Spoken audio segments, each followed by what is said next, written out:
The autumn rain fell upon Ashworth Hall like a lament, each drop striking the weathered stone with the patience of grief long practiced,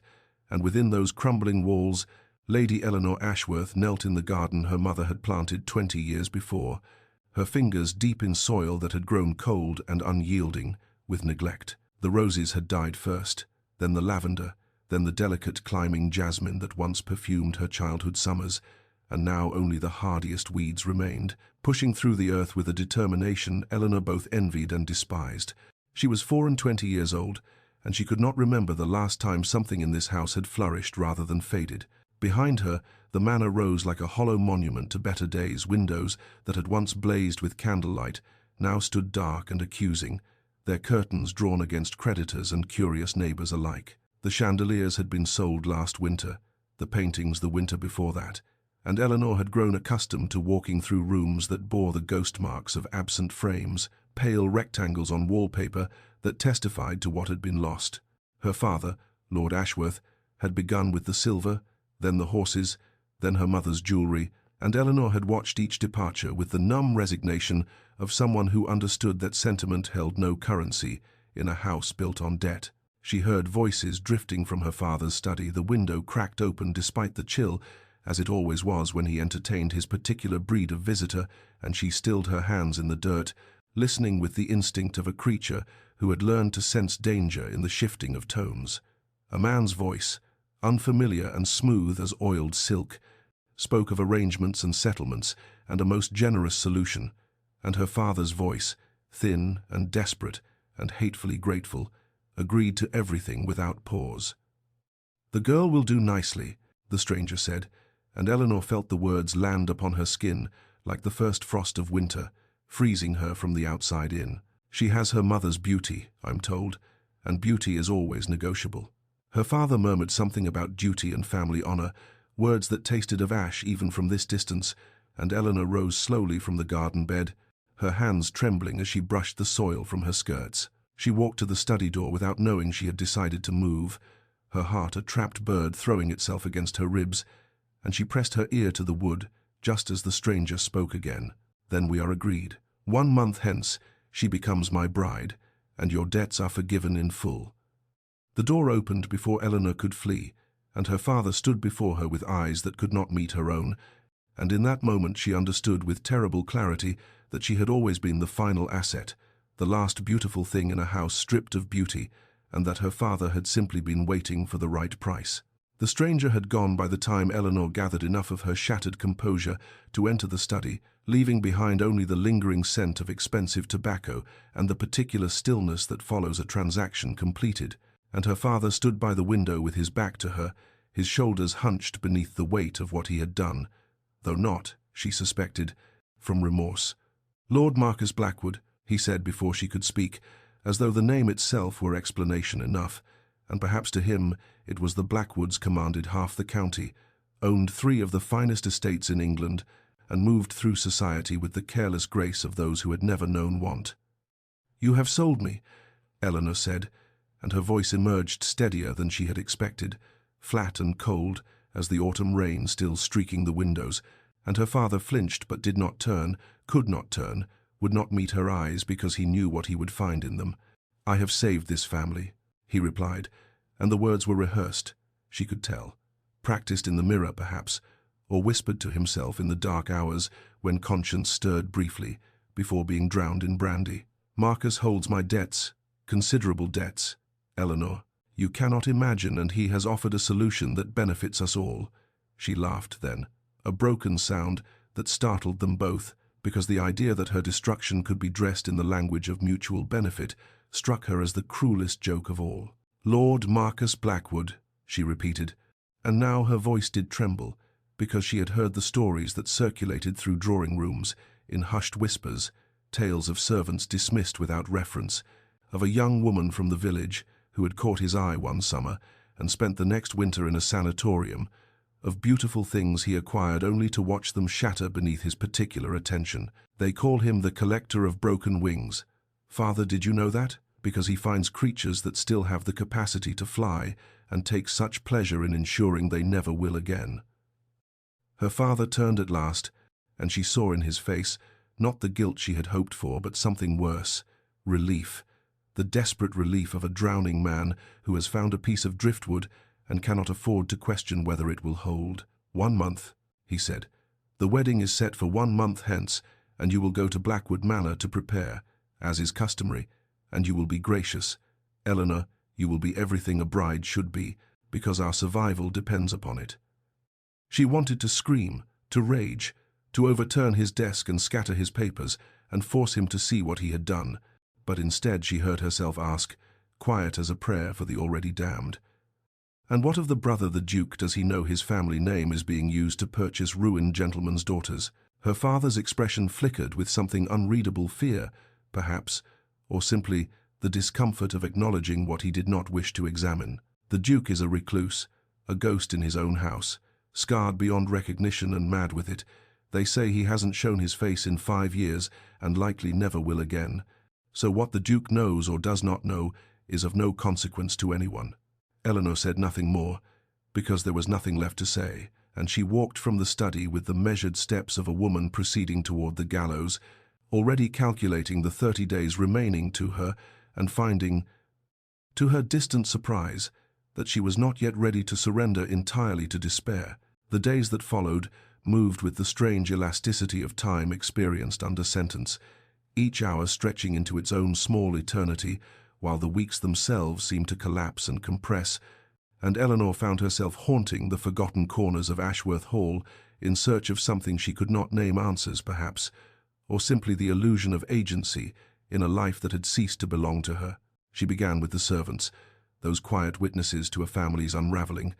and discovered that they spoke more freely to a daughter already marked for departure, as though her impending exile had rendered her harmless enough to trust with whispered confidences. It was Mrs. Pemberton, the aging housekeeper who had served 3 generations of Ashworths, who first told her the full story of the Blackwood fire, how it had erupted in the East Wing on a January night 5 years past, how the flames had consumed priceless tapestries and irreplaceable portraits, and very nearly consumed 6 servants trapped in the upper floors, and how Gabriel Blackwood, then a young Duke of 28, had refused to flee until every last soul was accounted for, returning again and again into that inferno until the ceiling finally betrayed him and brought burning timbers down upon the right side of his face. "They say he was beautiful before," Mrs. Pemberton murmured, her weathered hands busy with mending that did not require her attention. The handsomer of the 2 brothers by far, with his mother's dark eyes and his father's bearing, the sort of young lord who set hearts fluttering in every drawing-room from here to London, but he has not shown that face, such as it is now, to anyone outside his household since the surgeons finished their work, and some say the scars drove him to madness, while others say he was always too gentle for this world and simply found his excuse to leave it. Eleanor retreated to her mother's morning room, the one space her father had not, yet stripped of its contents, perhaps from sentiment, or perhaps merely from oversight. And there she unearthed old society pages and correspondence that painted a portrait of the man who dwelt in shadows. Gabriel Blackwood, patron of the arts, collector of rare botanical specimens, rumoured to have travelled extensively through Europe and beyond, described in one breathless account as possessing a mind of unusual depth and a manner of uncommon kindness. She read until the candles guttered and her eyes ached, and then she sat in the darkness and allowed herself to feel the first stirring of something that was not quite hope, but was, at least, a cousin to curiosity. That night, by the light of a single taper, she opened her journal and wrote words she would never speak aloud. "I am promised to a monster who wears beauty like a mask, and somewhere in that same house lives a man who has hidden himself away because fire stole the face the world valued, and yet everything I have read suggests that the scarred brother possesses the soul I would choose, were choosing permitted to women such as I, and the handsome brother possesses only appetite and cruelty dressed in fine clothes." She paused, her pen hovering, and then added with a fierce and private defiance, "Perhaps the world has confused which brother is truly the beast." The carriage wheels had scarcely ceased their turning upon the gravel drive before Eleanor understood that Blackwood Manor was not merely a house but a living monument to contradiction, a sprawling testament to the war between light and shadow that seemed to define everything the Blackwood name touched. And as she stepped down from the carriage into the pale October afternoon, she found herself standing before a structure that appeared to exist in two separate worlds, simultaneously the western wing, rising in magnificent splendor, its windows gleaming with fresh glass, and its stonework scrubbed clean of centuries' accumulated soot, while the eastern wing loomed dark and silent as a held breath, its windows shuttered, or perhaps merely black with neglect, its ivy growing unchecked in a wild embrace that spoke of years without the touch of gardener's shears. And between these two halves stood the central entrance like a border crossing between kingdoms that had long ago ceased diplomatic relations. Marcus Blackwood emerged from the gleaming doors with the practiced grace of a man who understood precisely how to arrange his features into an expression of welcome, while his eyes communicated something else entirely, and Eleanor noted how the servants who flanked him stood with the particular stillness of those who have learned that sudden movements invite unwanted attention, how their gazes remained fixed on middle distances, as though they had trained themselves not to see what transpired before them. "Lady Eleanor," Marcus said, and her name in his mouth sounded like a possession already claimed, "how delightful that you've arrived safely. I trust the journey from your charming little estate was not too taxing, though I imagine any journey away from such reduced circumstances. He must feel like liberation of a sort," and his smile curved with the satisfaction of a man who understood he had landed his blow precisely where intended, in the soft place where pride still struggled against the armor of necessity. She curtsied with mechanical precision, murmuring appropriate responses while her eyes catalogued every detail of her gilded prison. The fresh flowers in the entrance hall that cost more than her father's quarterly income, the servants in livery so fine it mocked her travelling dress with its carefully mended seams,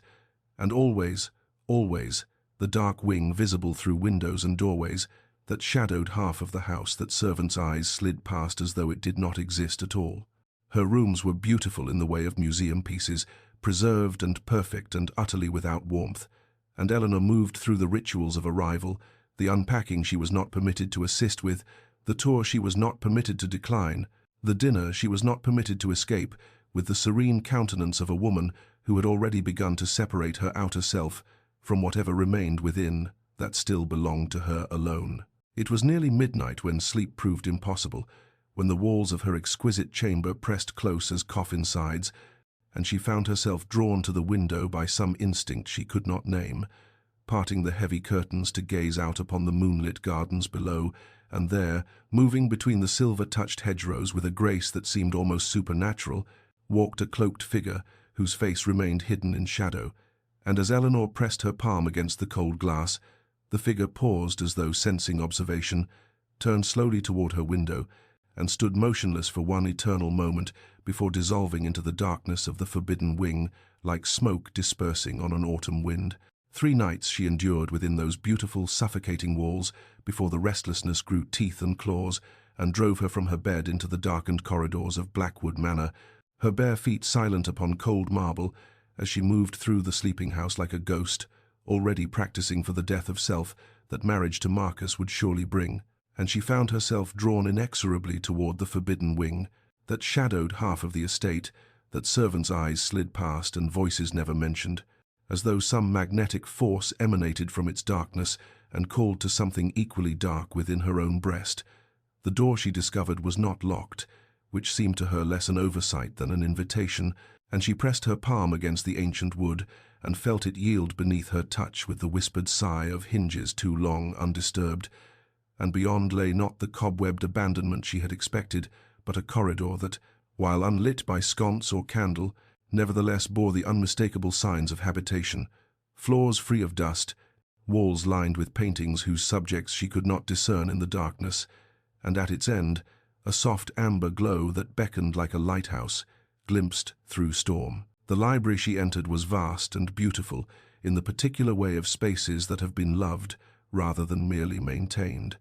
its shelves climbing toward shadows that swallowed the ceiling, its furniture worn to comfortable softness by years of use, its air perfumed with leather and paper, and the dying remnants of a fire that still glowed ember-red in an enormous hearth. And Eleanor stood in its center, turning slowly, as though she had stumbled into a cathedral of words, and found herself moved to worship until a voice emerged from the darkness beyond the firelight,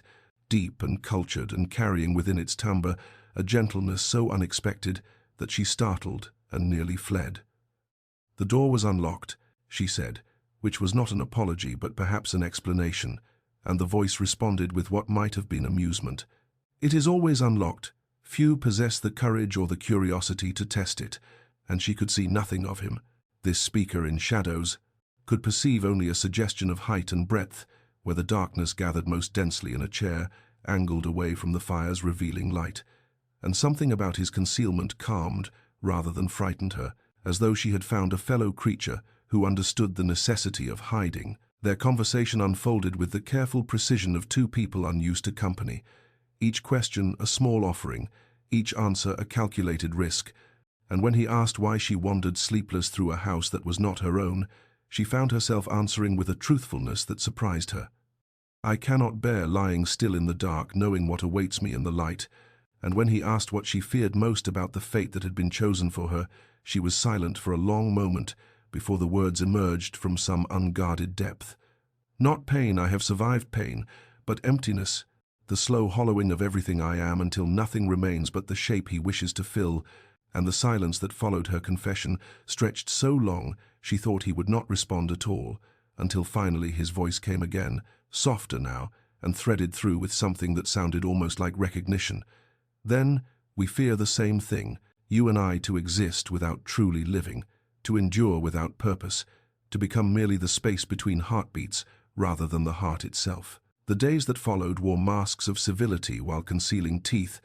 each morning bringing a new performance of courtship that Eleanor learned to endure, with the practiced stillness of a woman who understood that survival sometimes required the abandonment of authentic expression, and Marcus played his role with the consummate skill of a man who had spent a lifetime perfecting the art of appearing human in the presence of witnesses. He brought her flowers that she knew he had ordered a servant to select, spoke pretty words that carried the hollow ring of lines rehearsed before a mirror,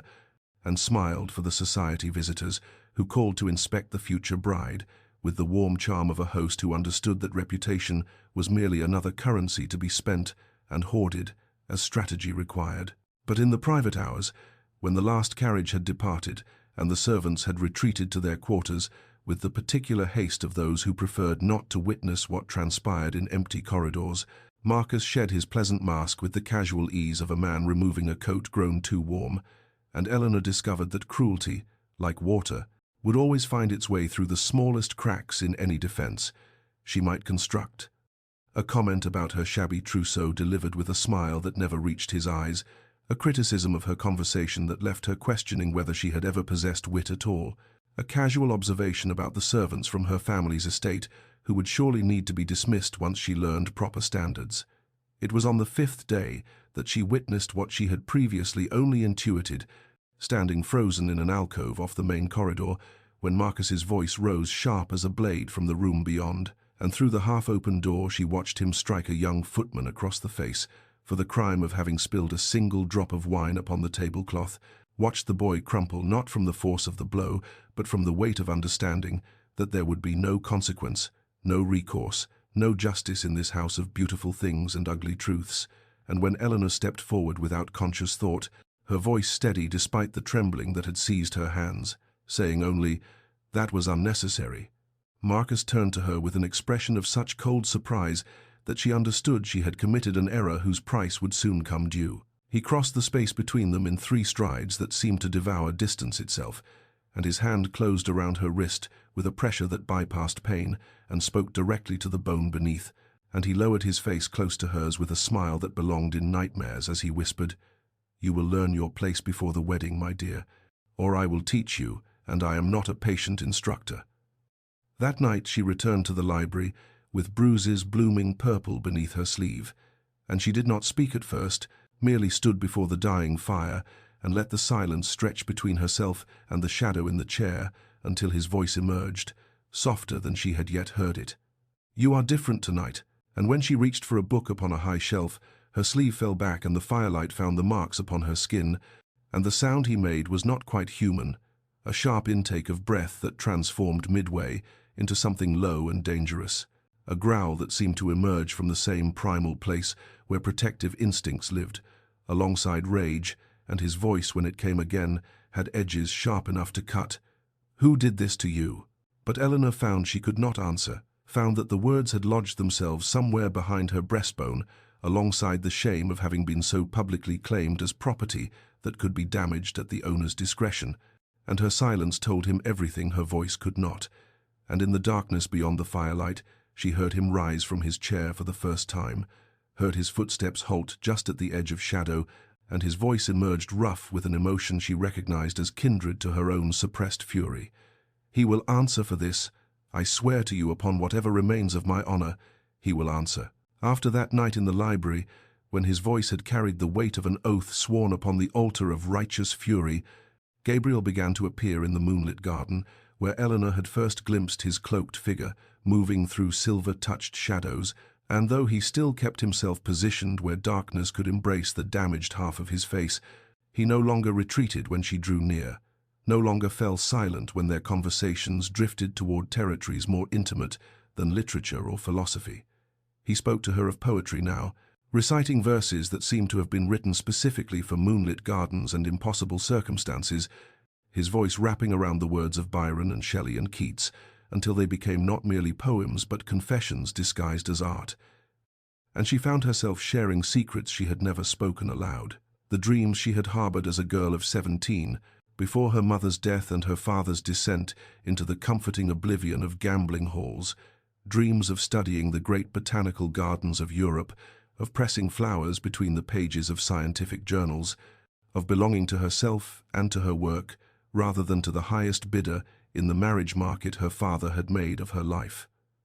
"Tell me about Venice," she asked one night, when the moon hung heavy and golden above the sleeping roses, and his voice softened into something almost reverent as he described the way morning light transformed the canals into ribbons of molten gold, the way music drifted from open windows at midnight, the way the entire city seemed to float between water and sky like a dream that refused to acknowledge the existence of solid ground. And she closed her eyes and saw it all through his words, saw Paris in autumn, with leaves carpeting the Tuileries, saw the Alps rising white and eternal against skies so blue they hurt to remember, saw the world that existed beyond the walls of her father's crumbling estate and the gilded prison of Blackwood Manor. And when she opened her eyes again, they were bright with tears she refused to let fall. "Why do you not simply run?" he asked, and in his voice she heard not judgment but genuine bewilderment, the confusion of a man who possessed the means to go anywhere and could not comprehend the particular paralysis of powerlessness, and she laughed a sound without humor, brittle as winter branches, before answering with the truth that governed every breath she took within these walls. "Where would I go, Gabriel? A woman with nothing, no money, no connections, willing to defy a man like Marcus, no skills that society deems valuable belongs to whoever claims her, and if I run, I become not free but merely unclaimed, which is another word for prey." The silence that followed her words stretched long enough that she thought she had finally succeeded in driving him away with the ugliness of her reality. But when his voice emerged again from the shadows, it was rough with an emotion she could not immediately name, cracked down the center like a heart learning too late what it should have understood all along. "You belong to no one but yourself, Eleanor, not to your father who sold you, not to my brother who bought you, not to the society that would condemn you for daring to want more than a decorative existence. You belong to yourself, and anyone who tells you otherwise is merely trying to steal what they could never deserve." She discovered the greenhouse by accident on a morning when Marcus had ridden out to meet with creditors, and the manor seemed to exhale in his absence, its corridors losing that particular tension that accompanied his presence like an unpleasant perfume, and Eleanor had wandered farther into the dark wing than she had previously dared in daylight, following a path through an overgrown courtyard where weeds had conquered the cobblestones and nature was slowly reclaiming what architecture had borrowed, until she came upon a structure of glass and iron that rose from the neglected grounds like a secret whispered between the earth and sky. The panes were clouded with age and climbing vines, but through them she could see impossible colors, the green of thriving things, the jeweled tones of flowers that had no business blooming in such apparent abandonment, and her heart recognized it before her mind could name it. A sanctuary, a hidden Eden, a place where beauty had been permitted to exist without apology or audience. She found the door unlocked, as if it had been waiting for her, and stepped inside to find herself surrounded by orchids of every conceivable variety, their delicate faces turned toward the light that filtered through the glass, like pilgrims oriented toward prayer, and roses climbing trellises, in shades from deepest crimson to palest blush, and ferns unfurling their prehistoric spirals alongside plants she had only ever seen in botanical illustrations, specimens that must have been collected from the far corners of the world and somehow coaxed to flourish in this unlikely cathedral of glass and growing things. And there, at the center of it all, with his back to her and his hands buried in dark soil, knelt Gabriel, so absorbed in his work that he did not hear her approach until her foot found a loose stone and sent it skittering across the floor. He froze as if the sound had turned him to marble, and she watched the tension climb his spine vertebra by vertebra,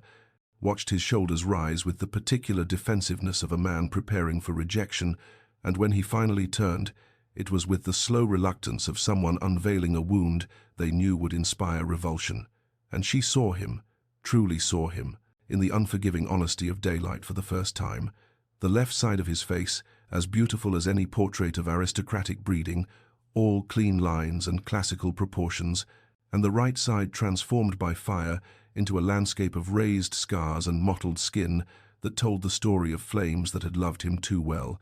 had tried to consume him, and settled for marking him as their own instead. And his eyes, God, his eyes held such resigned anticipation of her horror, such weary certainty that this moment would be the end of whatever fragile connection they had built in shadows and moonlight, that she felt something crack open in her chest that might have been her heart, making room for more feeling than she had known it could contain.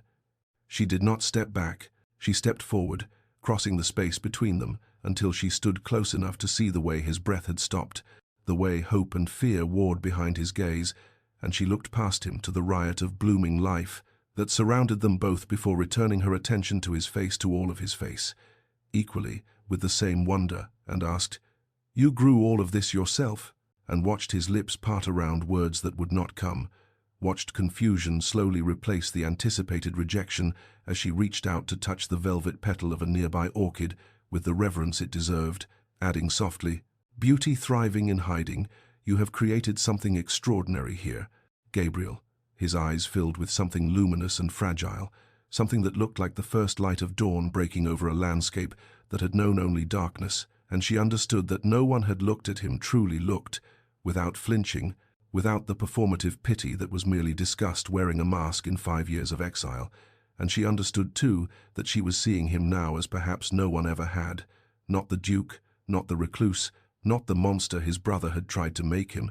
but simply a man who had built a garden in his loneliness and tended it with the love he had no one else to give it to, until now. They sat together among the orchids as the afternoon light painted shifting patterns through the clouded glass above them, and Eleanor waited while Gabriel gathered words that seemed to cost him more than any poem he had ever recited, more than any confession whispered in moonlit gardens, and when he finally spoke, his voice carried the particular heaviness of truths, too long carried in silence. "The fire was not an accident," he said, and the words fell between them like stones dropped into still water, sending ripples outward that would change the shape of everything she thought she understood about this family, this house, the man she was promised to marry, and she listened without breathing as he continued, his hands still dark with soil, his eyes fixed on some middle distance where memory lived like a wound that refused to heal.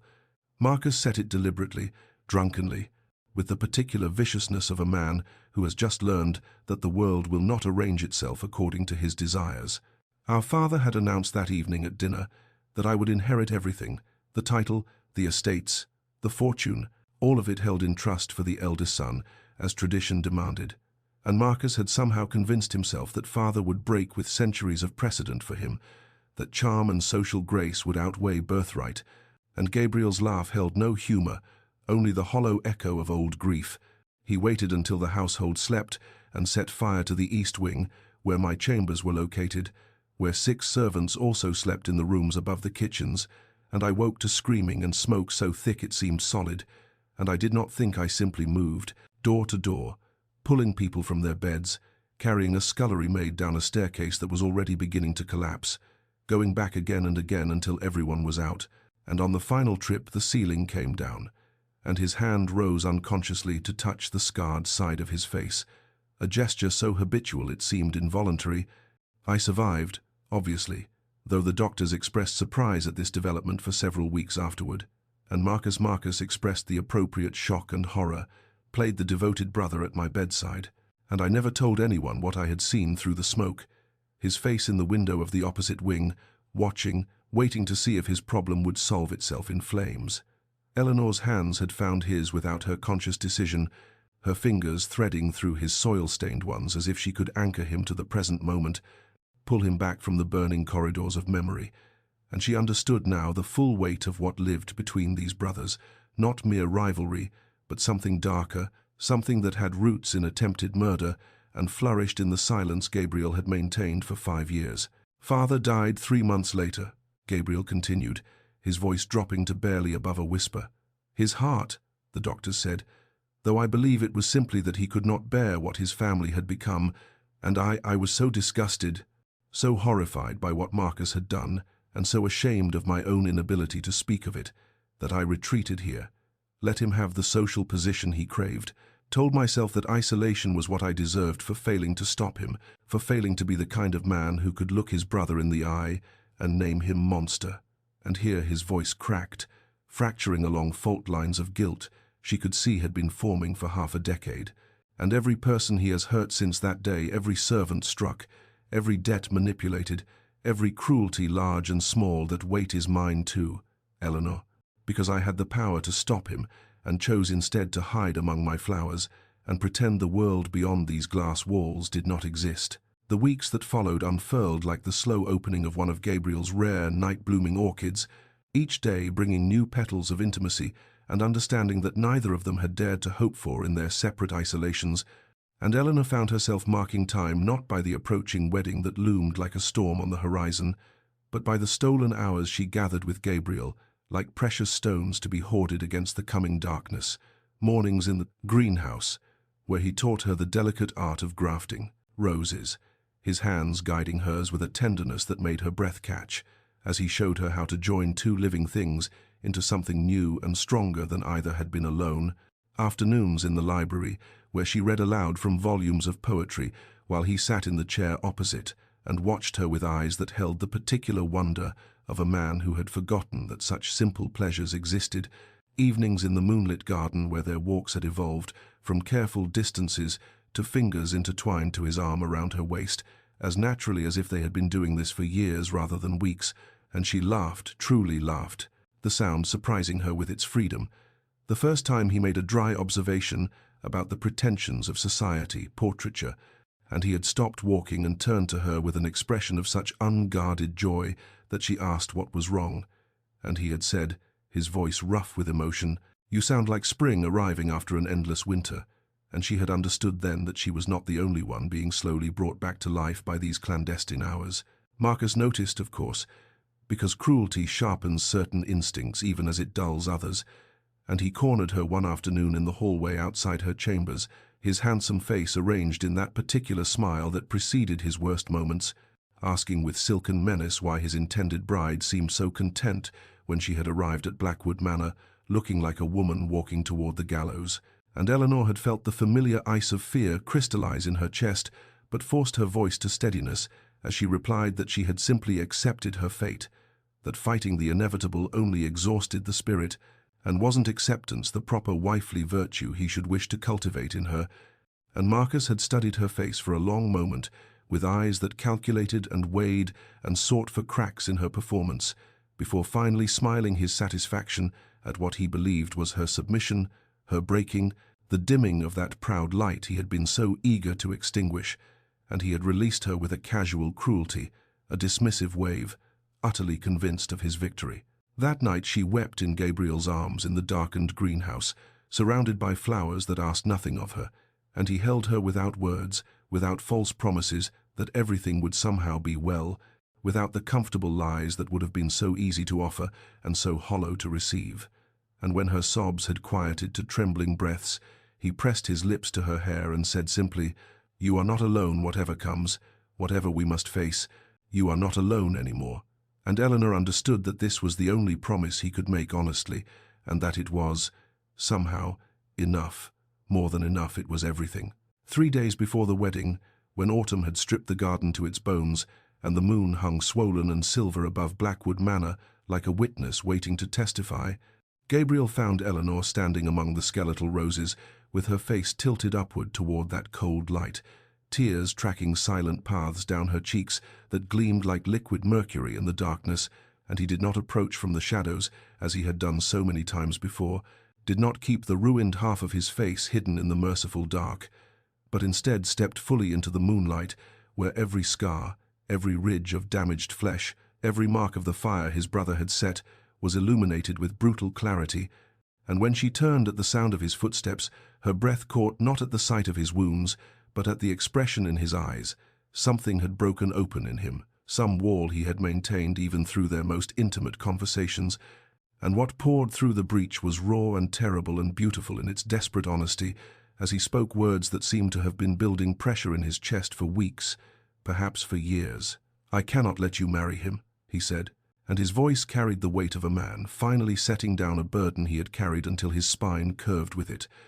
"I will not stand in my shadows and watch you walk into that church and bind yourself to a monster I could have stopped, should have stopped, a monster I enabled with my cowardice and my shame and my pathetic conviction that hiding was somehow noble rather than simply easier than facing the world that would stare at my face and see only wreckage." Eleanor turned fully toward him, the tears still wet on her cheeks, and her voice when she spoke held an edge he had not heard before, a blade of anger beneath the grief. "You are the Duke, Gabriel, you have been the Duke all along, with all the power and authority that title carries, and you could have stopped this at any moment, could have refused to allow your brother to barter for a bride using debts incurred in your family's name, could have stepped out of your greenhouse and your library and your midnight gardens and simply said no, and instead you watched and waited, but he was nodding, accepting every word like blows he had earned, and when she faltered, he finished for her. "And I was a coward, yes, I know. I have catalogued my failures every night for 5 years, and added new ones each morning. I thought I deserved my exile, my isolation. I thought the fire had burned away whatever right I had to participate in the living world. But watching him court you with his cold cruelty, watching the light in your eyes dim when he entered a room, watching you prepare to sacrifice yourself on the altar of my inaction," and here his voice cracked, fractured along lines of pain he had never before allowed anyone to witness. "I love you, Eleanor. I love you with every scarred and broken piece of myself, and I cannot be silent any longer, cannot watch from the darkness while the only bright thing in my world is extinguished." She crossed the distance between them in 3 steps, her hands rising to cup his face both sides equally, the smooth and the ruined, her palms warm against flesh that had not known gentle touch in half a decade, and she kissed his scarred cheek first, pressing her lips to the ridged terrain of old burns, with a tenderness that broke something loose in his chest, and then she kissed his mouth, and the garden around them seemed to hold its breath as 2 people who had believed themselves beyond saving found in each other the courage to reach for something more than survival. They planned through the remaining hours of darkness, huddled together in the greenhouse where the orchids seemed to lean toward them like conspirators, and the glass walls held back the cold autumn wind that had begun to strip the last leaves from the garden beyond, and Gabriel spread documents across the potting table, ledgers and contracts and correspondence he had quietly gathered over the years, evidence of Marcus's financial manipulations that he had collected, not with any intention of using, but simply because some part of him had always known this reckoning would come, had always understood that his brother's cruelty would eventually demand an answer he could no longer refuse to give. "The debt arrangement," he explained, while Eleanor traced the columns of figures with fingers that trembled only slightly, had never been legally binding because Marcus had forged Gabriel's signature on the family accounts, had presented himself to creditors and desperate men like Lord Ashworth as acting with ducal authority he did not possess, and this meant that Gabriel could invoke his true position to nullify the entire engagement, could declare the contract void, and Eleanor free, without any obligation being owed by anyone to anyone. But Eleanor understood, as Gabriel's voice grew heavier with each word, that legal technicalities were only part of the battlefield they would need to cross, Because Marcus had spent 5 years cultivating powerful friends who benefited from his schemes, men who would not appreciate having their arrangements disrupted, and scandal in society was a weapon that cut the innocent far more deeply than the guilty. Her father's remaining reputation, her own name, the whispered speculation that would follow her through every drawing room and social gathering for the rest of her days if this confrontation became public spectacle. "We offer him an alternative first," Gabriel said, and his jaw tightened with the effort of extending any mercy toward the brother who had tried to murder him. "A private settlement money, enough to establish himself comfortably on the continent in exchange for releasing you willingly and disappearing from both our lives without the exposure of his crimes." Eleanor studied his face in the grey pre-dawn light that was beginning to seep through the glass panels above. Them, reading the conflict written there, the part of him that still remembered the boy Marcus had been, before bitterness and jealousy had curdled into something monstrous, the part that wished there was some other way, and the newer, fiercer part that would burn the world to ash before allowing her to speak wedding vows to a man who had already bruised her wrist and would surely break far more than that once the church doors closed behind them. "And if he refuses?" she asked, though she already knew the answer. Gabriel's hand closed over hers with a grip that promised everything.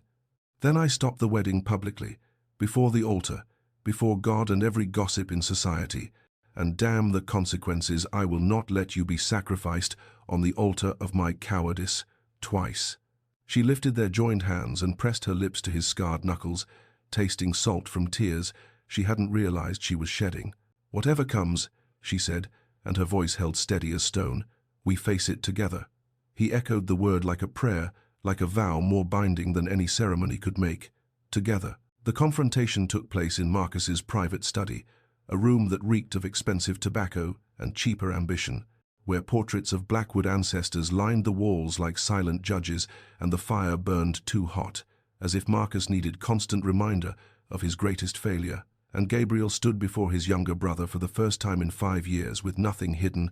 no shadows to soften the ruin of his face, no careful angles to spare Marcus the sight of what his drunken rage had wrought.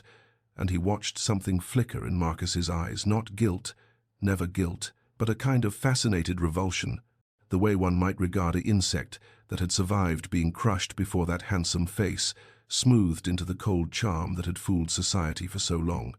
"Brother," Marcus said, the word a mockery. "How touching that you finally emerged from your crypt, though I confess the timing seems rather pointed come to wish me well on my upcoming nuptials." Gabriel laid out his offer in precise, measured terms, a sum large enough to establish Marcus comfortably anywhere in Europe, debts cleared, reputation intact, in exchange for releasing Eleanor from the engagement and disappearing from English society permanently. But even as the words left his mouth, he watched Marcus's smile widen into something that belonged on a predator scenting wounded prey, and he knew had perhaps always known that this conversation would not end in negotiation. "Keep your money," Marcus laughed, and the sound was bright and brittle as breaking glass. "You misunderstand me entirely if you think this was ever about the debt. I could have found a dozen heiresses to pay that pittance, could have married into any family foolish enough to be dazzled by proximity to a dukedom. But Lady Eleanor is something special, isn't she? Something proud and unbroken that makes a man want to see just how far she'll bend before she shatters. And the fact that you want her, that you've been skulking around my bride to be like some lovesick gargoyle, well, that just makes the whole arrangement infinitely more satisfying." Gabriel felt something cold settle in his chest, the last ember of brotherly feeling finally extinguishing. "I won't allow it." Marcus rose from his chair, still smiling that terrible smile. "You won't allow it? And what exactly do you propose to do? Announce to the world that your monster's face isn't the only grotesque thing about our family? Drag us all through scandal because you've developed an infatuation with another man's property?" His voice dropped to something intimate, conspiratorial. "I know about your moonlit meetings, Gabriel. Servants talk, and I pay well for information. And if you interfere with this wedding, I will personally ensure that every drawing room in London hears how Lady Eleanor Ashworth spread her legs for both Blackwood brothers, how she seduced the scarred duke while betrothed to the handsome one, how she's nothing but a desperate whore from a bankrupt family trying to trade her way to a better bargain." The words hit like physical blows, and Gabriel felt his control carefully maintained for 5 years of isolation, 5 years of swallowing rage and grief and the burning need for justice finally crack, and before he could stop himself, his hands were fisted in Marcus's collar, hauling his brother close enough to see the genuine delight dancing in those cruel eyes, the satisfaction of having finally provoked the monster everyone believed Gabriel to be. "Touch me," Marcus whispered. "Strike me. Give me the bruises I need to prove you're exactly what you look like, and I'll have her reputation destroyed before you can draw your next breath. Your move, monster." Eleanor waited in the greenhouse where the orchids held their breath alongside her, where the glass walls had become her cathedral and the climbing roses her only congregation, and she counted the minutes by the trembling of her own hands until she heard footsteps on the gravel path, not the confident stride she had come to know, but something heavier, something broken. And when Gabriel appeared in the doorway, she saw defeat written across his features for the first time since she had known him, a crumbling of the quiet strength that had become her foundation, and she understood before he spoke a single word that Marcus had found a way to win. He told her everything in a voice stripped raw, the threats, the cruel calculation, the promise to destroy her reputation so thoroughly that no corner of society would receive her, and as he spoke, she watched him fold inward like a flower denied sunlight, watched him begin to believe that his intervention had only made things worse, that his love had become another weapon Marcus could wield against her. And something fierce rose up in Eleanor's chest, something that had been building since the first night. She wandered into a dark library and found a kindred soul hiding in the shadows. She crossed to him and took his face in her hands, both sides, the beautiful and the scarred, holding them with equal tenderness, and she made him look at her, truly look, until she saw the despair in his eyes meet the determination in hers. "Listen to me," she said, and her voice did not waver. "I would rather be ruined with you than saved without you. I would rather have society's scorn and your love than society's approval and Marcus's cruelty. Do you understand what I am telling you, Gabriel? Do you understand that you have not made things worse? That there was no version of this story where I emerged unscathed from a marriage to your brother? That the only question was ever whether I would face destruction alone or with someone who sees me, truly sees me, standing beside me?" He tried to speak, tried to protest, but she pressed her fingers gently against his lips and continued, and they sank down together onto the worn bench where they had spent so many stolen hours, surrounded by the impossible beauty he had coaxed from soil and shadow, and they talked as the night deepened around them, not of strategies or documents or legal technicalities, but of themselves, of fears so deep they had never been spoken aloud, of hopes so fragile they had been kept hidden even from their own hearts, of the children they might have someday, and the life they might build if only they were brave enough to reach for it. She told him about her mother's death, about the moment she realized her father saw her as currency rather than daughter, about the years of quiet suffocation that had preceded her arrival at Blackwood Manor, and he told her about the nights after the fire when he had wished the flames had finished their work, about learning to look at his reflection without flinching, about the slow resurrection of wanting to live that had begun the night. A desperate girl wandered into his library and spoke of emptiness. By the time dawn painted the glass walls golden rose, Eleanor had made her decision with a clarity that felt like the first breath after nearly drowning,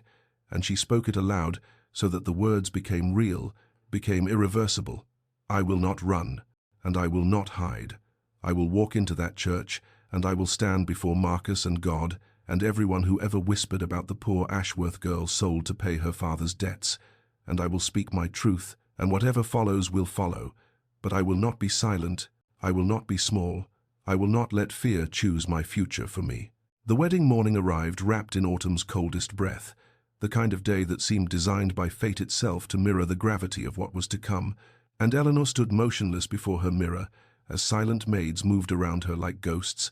their fingers working mechanically at buttons and laces, while outside the window leaves fell from ancient oaks in spiraling descents that looked, she thought, with strange detachment, like tears the sky was too proud to weep. The white gown they dressed her in was beautiful, in the way a shroud is beautiful, all pale silk and delicate lace that someone had spent countless hours perfecting for a bride who would rather have worn mourning black, and when the final button was fastened and the veil arranged just so, the maid stepped back, and Eleanor regarded her reflection as though looking at a stranger, a porcelain doll fashioned in her image, serene and perfect, and utterly hollow. Her father arrived precisely on schedule, Lord Ashworth in his finest coat that she recognized as the last remnant of their former wealth, and he stood in the doorway, avoiding her eyes with the practiced skill of a man who had spent months perfecting the art of not seeing what his choices had wrought. His voice falsely bright as he recited platitudes about duty and family honor and the natural order of things, words that fell between them like stones into still water, creating ripples of silence that said far more than his empty reassurances ever could. "You look lovely, my dear, quite lovely. Your mother would be so proud to see you making such an advantageous match." And Eleanor did not trust herself to respond,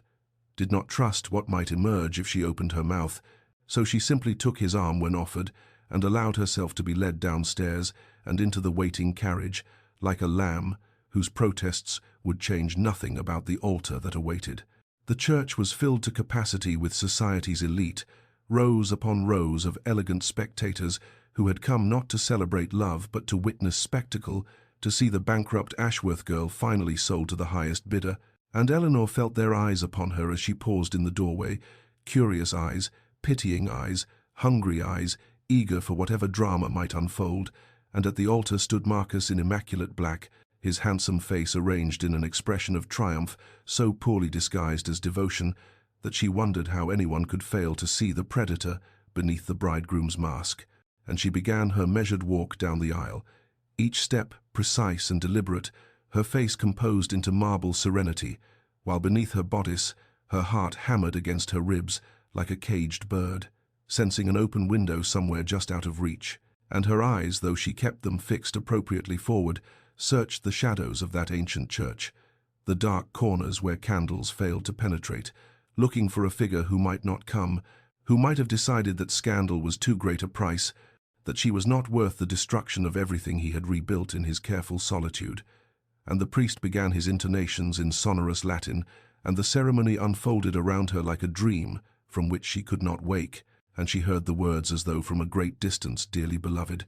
gathered here, holy matrimony," and then, with terrible clarity, the question that hung in the incense-heavy air, "If anyone present knows of any reason why these two should not be joined in holy matrimony, let them speak now or forever hold their peace." The silence that followed the priest's question stretched like a held breath, like the moment between lightning and thunder, and then the great oak doors at the back of the church burst open with a force that sent them crashing against the ancient stone walls, and every head in every pew turned as one toward the figure who strode down the aisle with the purposeful grace of a man who had finally stopped hiding from the world. And Eleanor's heart seized in her chest because there he was, Gabriel Blackwood, Duke of Ashworth, walking in full daylight with no cloak, no shadows, no concealment, his scarred face displayed for all to see, his shoulders squared with a dignity that made the gasps rippling through the congregation sound small and petty and utterly irrelevant, and she watched him approach as though watching a dream made manifest. This man, who had spent 5 years in darkness, stepping into the light for her, because of her, and when he reached the altar, he did not flinch from the stairs, did not turn his damaged cheek away from the hundreds of eyes that devoured his appearance with hungry curiosity, but instead stood tall and spoke in a voice that carried to every corner of that hallowed space. "I object. This union is void, for the debt agreement upon which it was founded was made fraudulently, without my knowledge or consent, using accounts and authorities that belong solely to the Duke of Blackwood, which is to say, to me." Marcus's face transformed from triumph to rage in the span of a single heartbeat, his handsome features twisting into something ugly as he sputtered protestations and denials, but Gabriel simply reached into his coat and withdrew a sheaf of documents, which he presented to the priest with calm authority, legal proof of Marcus's deceptions, evidence of forged signatures and fabricated debts, a paper trail of lies that crumbled the foundation upon which this entire grotesque arrangement had been built. And as the priest examined the documents with widening eyes, as whispers erupted through the congregation like wildfire through dry grass, Gabriel turned to Eleanor with an expression so tender it made her eyes sting with tears she had forbidden herself to shed, and his voice, when he spoke again, was soft enough that only she and Marcus and the stunned priest could hear. "You are free, Eleanor, truly free, not because I have rescued you, but because the chains that held you were never legitimate, never binding, Never anything but the cruel invention of a cruel man. And what happens next is your choice alone, your decision, your future to write as you see fit." She looked at him standing there in the streaming light of stained glass windows, his scars illuminated in patterns of red and gold and blue. This man, who had emerged from his self-imposed exile and faced down his demons and risked everything, reputation, comfort, the careful isolation he had built around his wounded heart, and she did not hesitate, did not pause to consider what society would say or what scandals would follow, but simply stepped away from Marcus's side and took Gabriel's offered hand, feeling his fingers close around hers with a grip that trembled slightly despite his outward composure, and she spoke clearly enough for the entire congregation to hear. "I choose you." The scandal that erupted in the aftermath of Gabriel's revelation was not the scandal Marcus had intended to orchestrate, not the whispered condemnations of a fallen woman he had so confidently threatened, but rather a conflagration of truth that consumed his own, carefully constructed facade, and left nothing but ash and ruin in its wake. For the documents Gabriel had presented to the priest were only the beginning, and as the congregation sat in stunned silence, and Eleanor stood with her hand still clasped in Gabriel's, solicitors, who had been waiting at the church doors, entered with additional evidence of Marcus's crimes, ledgers showing years of embezzlement from the family accounts, forged letters bearing Gabriel's signature, authorizing debts the Duke had never approved, testimony from servants and tradesmen and fellow gamblers who had witnessed Marcus's deceptions and cruelties but had been too afraid to speak until now, and the assembled elite of society, those same people who had come expecting to witness the humiliation of a desperate girl sold to pay her father's debts, found themselves instead watching the unmasking of a monster who had walked among them for years, wearing the face of a charming gentleman, Lord Ashworth, confronted with the evidence of his complicity and the steady gaze of his daughter, who had nearly been sacrificed upon the altar of his weakness, finally found within himself some remnant of the man he had been before. Gambling and grief had hollowed him out, and he rose from his pew with trembling legs to confess his own role in the arrangement, how Marcus had preyed upon his desperation, how the debts had been inflated and manipulated, how he had convinced himself that Eleanor would be better off married to wealth, even if that wealth came wrapped in cruelty. And though his confession could not undo the harm he had caused, Eleanor watched him speak and felt something loosen in her chest, some knot of betrayal that had bound her since the day she first learned she had been bartered like livestock. Marcus, seeing the tide turn irrevocably against him, attempted to flee through the vestry door, but he found his path blocked by the very servants he had abused for years, men and women who had endured his rages and his casual violence, and who now stood shoulder to shoulder with quiet, implacable dignity, and within the hour he was taken into custody by magistrates, summoned by Gabriel's solicitors, his protests of innocence falling on ears that had heard too much truth to believe.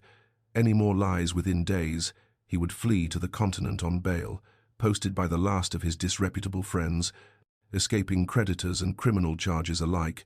disappearing into an exile far less comfortable than the one Gabriel had chosen for himself. And then Gabriel turned to face the congregation, this man who had hidden for 5 years, who had believed his scars made him too monstrous for the world's gaze, and he spoke in a voice that carried to every corner of that sacred space. "I hid from the world because I believed my face made me a monster. I was wrong, for monstrosity lives in cruelty, not in flesh, and the true beast wore a handsome face, while I cowered in shadows of my own making." Eleanor stood beside him as he spoke, her hand still in his, and when he finished, the congregation did something none of them expected. They applauded, softly at first, then with growing warmth, and Eleanor felt tears sliding down her cheeks as she watched Gabriel's expression transform from braced resignation to wondering disbelief, as though he had prepared himself for rejection and found acceptance instead. And she thought that this was its own kind of miracle, this moment when the world chose compassion over judgment, when truth proved stronger than the lies that had held them all captive. Weeks passed into months, and the world that had seemed so fixed and immutable began to shift and reform itself around Eleanor and Gabriel like clay, taking new shape beneath patient hands for healing. They discovered together was not a single triumphant moment, but rather an accumulation of small choices, daily acts of courage that built upon one another until the impossible became possible, until the man who had hidden in shadows for 5 years found himself walking through the streets of London with his scarred face uncovered and his beloved's hand resting in the crook of his arm, and though he still noticed the stares, still caught the whispered comments and the quickly averted gazes, he no longer felt them as wounds but merely as weather, as passing clouds that could not dim the sun that Eleanor had become in his life, and she, in turn, channeled all the dreams she had once pressed between the pages of her journal into tangible reality, working alongside Gabriel's groundskeepers and gardeners to transform his hidden greenhouse into something magnificent, a proper botanical garden that opened its gates to scholars and students and curious visitors who came from across the country to see the rare orchids and exotic specimens that thrived under glass and careful tending. And when she walked among the beds, explaining the Latin names and the countries of origin and the particular requirements of each delicate bloom, Gabriel would watch from a distance with an expression that made the servants smile and exchange knowing glances, for they had never seen their master look at anything the way he looked at her, as though she were herself a rare flower that he could scarcely believe had chosen to bloom in his garden. Lord Ashworth came to Blackwood Manor 3 times that winter,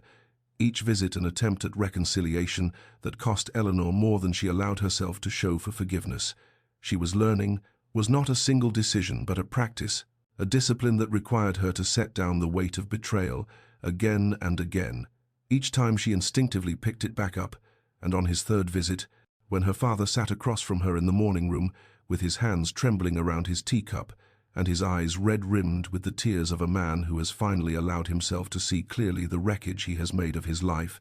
his daughter's trust, Eleanor spoke the words she had been turning over in her heart for months.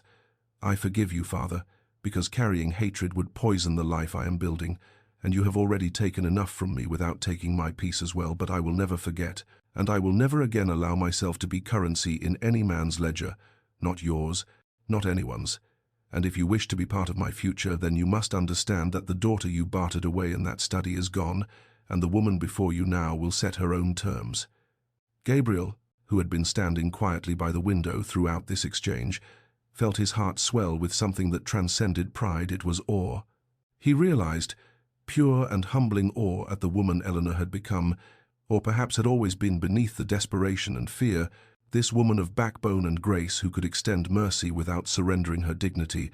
who could honor the father who had failed her while refusing ever again to be failed in the same way. And when Lord Ashworth departed that afternoon, diminished but not destroyed, Gabriel took Eleanor's hands in his own and told her that she was the bravest person he had ever known, braver than himself by far. And she laughed and kissed him and said that courage, like flowers, grew best when it had good soil and patient tending, and he had given her both. Spring arrived at Blackwood Manor not as a sudden transformation but as a gentle insistence, the way hope itself often comes first, in the tentative green shoots, pushing through soil still cold from winter's grip. Then, in the swelling buds that appeared on branches that had seemed dead only weeks before, and finally, in the full, glorious riot of blossoms that covered the gardens and orchards and wild meadows surrounding the estate, as though the land itself had decided to celebrate what was to come. And on a morning in late April, when the restored greenhouse stood filled with flowers from 4 continents, and sunlight streamed through the glass panels to cast prismatic rainbows across the stone pathways, Eleanor Ashworth walked toward Gabriel Blackwood to become his wife in a ceremony that bore no resemblance to the spectacle that had been planned for her in that cold autumn church, for there were no society elite crowding the pews in silks and judgment, no whispered speculation about the bride's desperation or the groom's disfigurement, no sense of transaction or obligation or debt being settled instead. The greenhouse held only those who had earned their place through love and loyalty.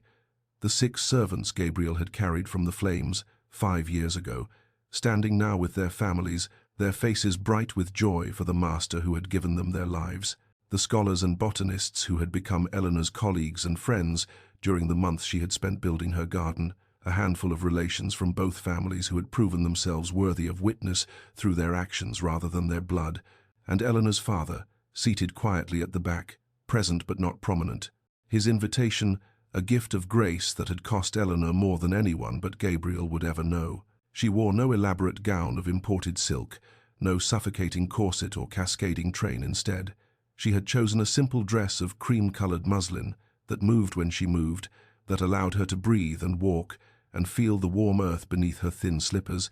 and in her hair she had woven flowers from Gabriel's greenhouse, orchids and roses and jasmine that perfumed the air around her with sweetness as she made her way down the pathway between the flowering beds. And when she reached the place where Gabriel stood, waiting, his scarred face fully visible in the streaming sunlight, his eyes never leaving hers, his hands steady despite the emotion, she could see trembling at the corners of his mouth. She felt no fear, no resignation, no sense of fate closing around her like a trap, only the profound rightness of choosing and being chosen, of standing in the light with all their imperfections exposed and finding acceptance rather than judgment. Their vows were simple words spoken quietly, meant not for performance but for each other alone. And when Eleanor said, "I choose you," she heard the echo of that moment in the church when she had taken his hand before all of society and claimed him as her own. And she understood now that love was not a single dramatic gesture, but an accumulation of choices made again and again, each day, each moment, the constant turning toward another person, even when turning away would be easier. And Gabriel, whose rare smiles had become less rare in the months since their first wedding that wasn't, smiled now with such unguarded joy that several of the servants wiped tears from their eyes, and he said, "I choose you, in light and shadow, always," and slid onto her finger a ring set with a stone the color of spring leaves, and Eleanor thought that she had never truly understood happiness until this moment, standing in a greenhouse full of flowers with sunlight on her face, and the man she loved, holding her hands as though she were the most precious bloom in all his collection. 3 years had passed since that spring wedding in the greenhouse, 3 years of seasons, turning and love deepening, and life unfolding in ways that Eleanor could never have imagined during those dark days when she had stood in her dying garden at Ashworth House and believed her future held nothing but emptiness and endurance. And now, on a golden afternoon in late summer, she stood in the doorway of the nursery at Blackwood Manor and watched her husband kneel beside their daughter's bed, the sunlight streaming through the window to illuminate them both, and she felt her heart so full that she wondered how it could possibly contain such abundance without breaking from the weight of joy. The botanical garden had become famous throughout England and beyond, drawing scholars and students and curious visitors who came to marvel at the rare orchids and exotic specimens that flourished under Eleanor's expert care, and she had published 3 papers in prestigious scientific journals, her name spoken with respect in circles that had once dismissed her as nothing more than a desperate girl sold to pay her father's debts. But none of those accomplishments filled her with pride the way this moment did, watching Gabriel trace his finger along the illustrated pages of a flower book, while their daughter, Charlotte, reached up with wondering fingers to touch the scars that mapped his face, and instead of flinching or turning away, as he would have done 4 years ago, he simply smiled and told her that his scars were maps of love, proof that he would walk through fire for those he cherished. And Charlotte, who had her mother's curiosity and her father's gentle soul, nodded solemnly and said that she thought they were beautiful, and Eleanor had to press her hand to her mouth to contain the sound that rose in her throat, something between laughter and tears, because she remembered so clearly the man who had hidden in shadows, believing himself monstrous, and she saw now the father who wore his scars in sunlight as badges of courage rather than marks of shame. Gabriel looked up and caught her watching from the doorway, and the smile he gave her, still rare enough to feel like a gift, still beautiful enough to steal her breath, held within it all the gratitude of a man who had been given back his life by love, and Eleanor crossed the room to join them, settling onto the edge of the bed as Charlotte demanded that her mother identify the flowers in the book, and for a long while the 3 of them existed in perfect contentment, naming blossoms and laughing at Charlotte's mispronunciations, and simply being together in the way that families are together when they have chosen each other, not from obligation, but from love. Dear listener, perhaps you too have felt promised to something cruel, a fate, a fear, a future that seemed as inescapable as the walls of a crumbling estate or the bars of a gilded cage. Perhaps you have hidden your scars in shadows, believing they made you unworthy of love, undeserving of light, destined for isolation rather than connection. But remember this truth, that Eleanor and Gabriel discovered through patience and courage, and the accumulated weight of small choices made again and again. The altar of your life is not sealed until you say, "I do," And sometimes the truest love arrives not as rescue from without, but as courage from within. The courage to step into the light with all your imperfections exposed, to speak your truth even when your voice trembles, to choose differently even when the world insists your fate is fixed. May you find your garden in the shadows. May you tend it with patience. May you watch it bloom against all expectation.